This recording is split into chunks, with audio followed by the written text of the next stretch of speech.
여러분 안녕하십니까, 강신일 변호사입니다. 이제 한동훈이 물러났습니다. 마지막까지 말이죠, 추태를 부렸다는 그런 얘기가 많이 있습니다.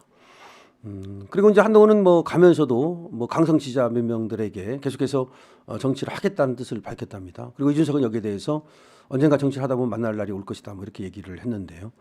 그럼 한동훈이가 정치를 계속할 수 있을 것인가, 남은 미천이 있는가?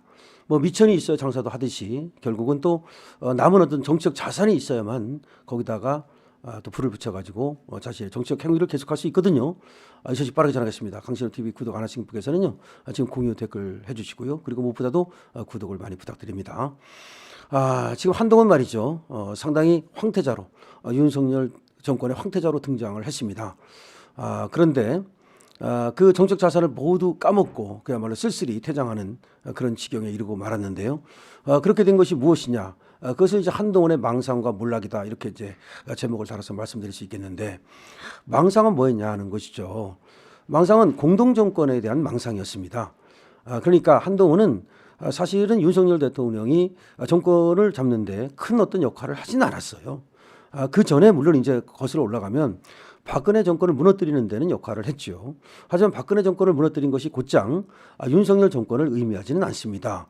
윤석열 정권이 탄생한 것은 사실은 문재인의 적폐, 그다음에 추미애 등등의 윤석열 당시 검찰총장이죠. 검찰총장에 대한 엄청난 그 압박, 이에 대한 어떤 국민들의 반발, 이런 것들에다가 윤석열 그 당시 검찰총장이 사람에게 충성하지 않는다고 하면서 오로지 법과 원칙에 따른 상식적인 그런 어떤 검찰권 행사, 이런 것들을 하고 국민 편에서는 그런 모습을 보이면서 윤석열 대통령이 그야말로 정권을 잡은 겁니다.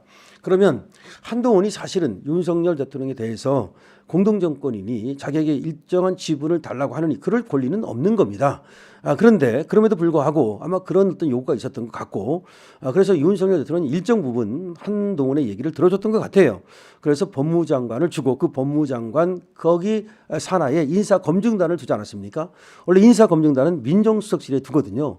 그런데 아마 민정수석실에 인사검증단을 두면 민정수석실의 힘이 굉장히 강해지지 않습니까? 문재인 때 조국처럼 말이죠. 아마 그러니까 한동훈은 그것을 원치 않았을 거예요. 그러니까 자기가 법무장관 겸 민정수석을 하고 싶었던 거죠. 근데 단순하게 민정수석으로 들어가서 하자니 그것보다는 법무장관 하는 것이 더 소위 폼이 나고 그것이 나중에 또 정치하는데 유리하다고 생각을 한 것 같아요. 왜냐하면 조국이가 민정수석을 하다 망가지는 모습을 봤거든요. 그래서 법무장관 겸 민정수석을 함에 있어서 법무장관의 타이틀을 갖고 했다 이거죠. 그러다 보니까 생각보다 이 한동훈의 힘이 셌다고 생각이 되는 거예요. 한동훈의 생각이 곧 어떤 윤석열 정권의 하나의 어떤 그 지침인 것처럼 그렇게 여겨졌을 가능성이 있고요. 그래서 이 한동훈이 여기서 이제 어떤 그 착각을 하게 되냐면, 자기가 있어야 또 자기 때문에 윤석열 정권이 지금 성공할 수 있다, 자기가 아니면 안 된다, 소위 이런 생각을 하고 더 많은 것들을 요구하게 됐다고 생각하는데, 그것이 이제 검찰권의 인사였어요, 제가 볼 때. 그러니까 이원석은 윤석열 대통령이 이원석을 세운 것이 아니라 한동훈이 세웠다고 봐야 됩니다. 누가 봐도 그렇죠. 근데 이원석 검찰총장만 세운 것이 아니라 사실은 검찰권 인사는 모두 한동훈에게 맡겨져 있었다, 한동훈에게 있었다, 이렇게 봐야 되는 거죠. 그러니까 한동훈이가 검찰이라고 하는 막강한 어떤 그 권력을 가지고 윤석열 대통령과 맞서 싸우려 했다는 데서 이제 문제가 된 거죠. 그러니까 윤석열 대통령은 자기가 이제 국정의 통치자로서, 대통령으로서 당연히 한동훈에게 주어진 어떤 검찰권이라 하더라도 그것은 대통령의 통제하에 있어야 되는 것인데, 그것이 점점 이제 일탈을 하면서 윤석열과 한동훈 사이에 간극이 생기기 시작했고, 이것이 서로 불신이 생기기 시작했다, 이렇게 이제 봐야 될 것 같아요. 그러니까 한동훈의 욕심이 불신을 키웠다. 물론 여기에 대해서는 이렇게 말할 수가 있습니다. 윤석열 대통령이 좀 더 폭넓게 한동훈을 포용했더라면, 그리고 상당 부분 권력을 갖다가 한동훈한테 이렇게 좀 이양해 줬더라면 이런 불상사는 없지 않았겠느냐.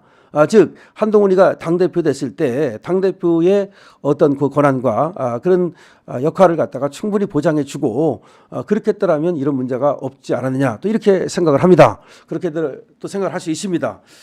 물론 그것도 전혀 틀린 말은 아니겠습니다만은 이 권력이라고 하는 것은요, 형제 간에도 나누지 못하는 거고 심지어 부자 간에도 나누지 못하는 겁니다. 근데 권력의 속성을 이제 잘 알아야 되는데 그렇기 때문에 결국은 이걸 나눠달라고 하는 한동훈과 나눠줄 수 없다고 하는 윤석열 대통령 사이에 갈등과 마찰이 생겼고 이것을 이제 좀 풀어보려고 김건희 여사가 뭐 백방으로 노력했지만 그것이 무의에 그치면서 결국은 파국으로 가게 됐다. 이렇게 보는 것이 첫 번째 맞는 것이고요. 그러니까 결국 한동훈의 어떤 공동정권이라고 하는 어떤 그런 생각. 근데 그렇게 인정하고 싶지 않은 윤석열 대통령의 생각. 이것이 맞부딪히면서 파국의 파열음을 냈다. 이렇게 이제 첫 번째 봐야 되는 겁니다. 근데 어쨌든 간에 그래도 법무장관하고 비대위원장 시킬 때까지는 그래도 큰 문제는 없이 굴러갔던 거죠. 문제는 이 비대위원장을 시키고 나서 총선이었어요. 이 총선은 윤석열 대통령한테는 절체절명의 중요한 어떤 선거란 말이에요. 여기서 지면은 그야말로 대통령은 반쪽짜리 대통령밖에 안 되는 거고 어떤 경우는 반쪽도 안 되고 대드덕 죽은 오리가 될 수밖에 없어요. 지금이 바로 그렇게 됐던 거죠. 근데 여기서 그냥 폭망을 하는 바람에 윤석열 대통령은 그때부터 완전히 뭐 레임덕에 빠지게 되는 건데 이 폭망의 원인이 뭐냐는 거예요. 이 폭망의 원인 여기서 또 윤석열 대통령과 한동훈 사이에 갈등이 생겼다고 봐야 되는 겁니다.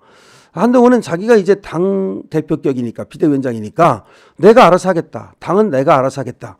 공천도 내가 알아서 하고 비대위원도 내가 알아서 임명을 하고 할 테니까 거기에 지금 껴들지 말아라. 말하자면 이런 입장을 견지한 거죠. 그래서 자기가 생각할 때는 오히려 중도를 확장하기 위해서 외연을 확장하기 위해서 김경률 같은 애들 함은경 같은 애들이 필요하다 그래서 걔들을 이제 비대위원회에 넣게 된 거죠. 근데 문제는 함은경이나 과연 김경률이가 표가 있냐는 거예요. 걔들이 어떤 그 외연 확장할 때 표 증진에 도움이 되냐는 거예요. 사실 아니거든요. 그러니까 너무 근시안적인 생각을 했다는 거예요. 일부러 그런 것은 아니라 할지라도 한동훈이가 그러니까 어떤 사람을 어떤 그 다루는 리더십이라든가 내지는 비전에 대해서 너무 근시안적이지 않았느냐. 근데 윤석열 대통령은 자기가 이제 크게 국정을 보니까 아무래도 그렇게 어떤 김경률이라든지 내지는 함은경 이런 애들로 해서는 안 되는 거야. 그래서 자기가 생각하는 사람들을 좀 집어넣기를 원했고 그러는 과정에서 공천을 두고서 충돌을 했다고 보는 것이 맞는 거죠. 근데 공천이 이제 어디까지가 이제 뭐 당 대표의 권한이고 어디까지가 이제 또 뭐 대통령이 또 권한을 행사할 수 있느냐 그런 거는 기계적으로 일률적으로 말할 수 없어요. 당연히 당 대표하고 대통령하고 같이 협상해서 하는 거지. 물론 형식적으로는 당 대표가 한다 하더라도 거기에 대통령 뜻이 어떻게 안 들어가겠습니까? 왜 안 들어갈 수가 없다고 생각하지 않습니까? 아니 정권을 만드는데 공을 세운 사람들 그럼 하나도 안 챙깁니까? 윤석열 정권이 만들어졌기 때문에 여당이 된 거고 또 여당이 됐기 때문에 또 이제 총선에서 유리한 점도 있는 거고 그런데 어느 정도는 정권 창출에 도움이 된 사람들 소위 윤석열 사람들을 챙겨야 될 거 아니에요. 그건 어느 정권도 마찬가지예요. 근데 한동훈은 그럴 생각이 없었던 거야. 왜 그럴 생각이 없습니까?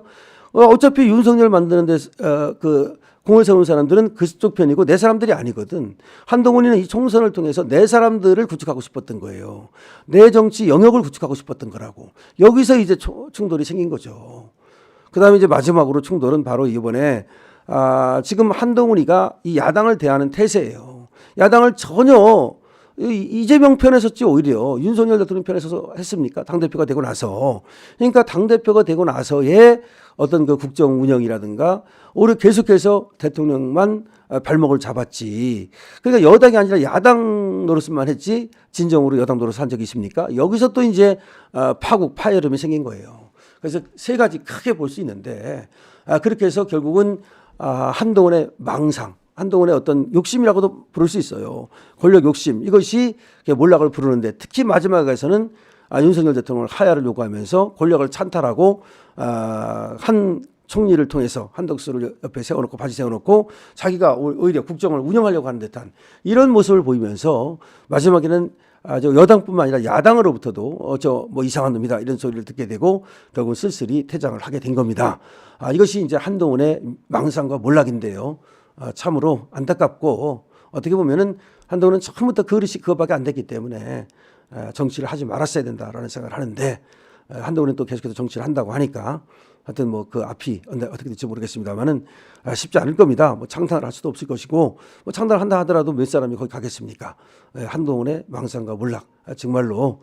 근데 자기만 몰락하고 그랬으면 상관없는데 윤석열 대통령까지도 어렵게 하고 우리 자유 우파 진영을 어렵게 했으니 지금 한동훈은 비난받아 마땅하다. 여러분 댓글 달아주시고 공유해주시고 그리고 구독도 부탁드립니다. 강시철 TV입니다.